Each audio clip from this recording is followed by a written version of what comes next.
Hey, this is Vu, and today I'm going to be talking about playing B site on the Mirage. Now, this is a site where pretty much your main goal should be to keep your opponent guessing, as well as get information and fall off to a better spot. Now, the one thing about this site is if you continuously solo it, unless you're a very, very solid B site player, in terms of just being able to get one pick and fall off and reposition, you're probably going to end up losing the site if they play it correctly. What you oftentimes want to do is you should be trying to switch it up occasionally by having one of your teammates play B site with you, or by getting aggressive with a teammate, or having an opper, assuming you're a rifler,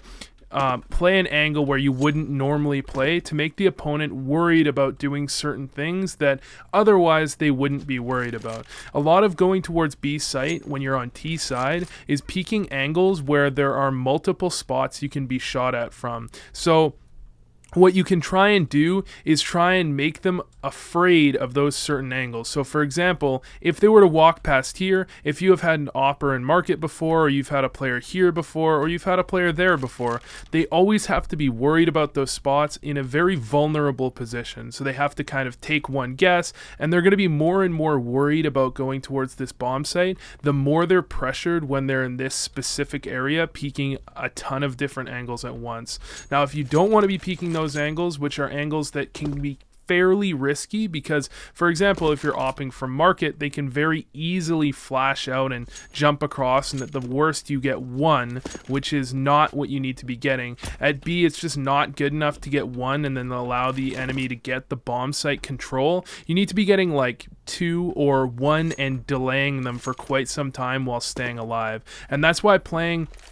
a spot like bench, or even a spot like this, can sometimes be very strong, because if you can play spots like these where even if they rush, all you have to do is you can toss kind of a Molotov off the wall there and then stay alive from behind the site, and you can really delay the opponent from being able to actually do anything so long as you stay alive behind here. So the main goal you really should be having is hopefully picking off one of them, and more importantly trying to make them worried about actually just solo or duo working B, because that can actually be very strong if played against a fairly weak B player who's kind of predictable in the spots they play. If you can prevent them from doing those things and you can stay alive for a while when they try and take the site, you've absolutely done your job. So a few of the spots I've already mentioned that are pretty good to play, but I will mention one thing very quickly here. This is the easiest way to get killed. Anytime I ever come to B, even if someone's kind of doing an okay strafe like this, it's actually a fairly easy kill to get if I'm posted up on it.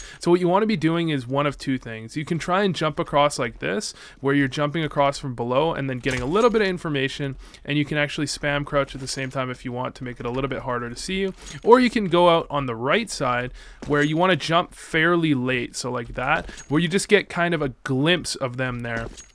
and they don't actually have time to see you, and then you can kind of toss a nade in the window, you can throw Molotovs and whatnot. And the other place of course you can play is right here, which is a fairly common spot. Now the only other spot I would really recommend playing, as I wouldn't actually recommend playing either of these two angles unless you're falling back to them or you're duoing B, because it's very easy for someone to walk into B, kind of just be like, nobody's peeking me, what's going on, and then peek out and kill you, and all of a sudden they have full B site control. I would recommend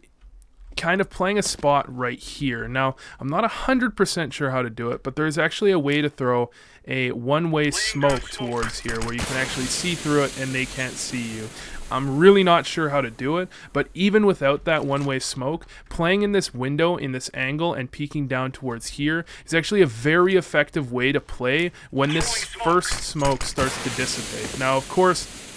your teammate should have thrown the first smoke, and that's where the one-way smoke can come into play. You can throw that as the second smoke. But as this dissipates, a lot of people will actually be sitting at an angle like this, where they're waiting for the smoke to go down, and then they're going to try and work a pick or something like that at B, or they'll try and stay on the other side. And this is just right here, not an angle that people generally peek. So you can get a few shots off, you can quickly drop back, you can throw any nades you want into the window here, and you can reposition into any position you'd like to be at. So anyways, thanks for watching, and I hope this helped.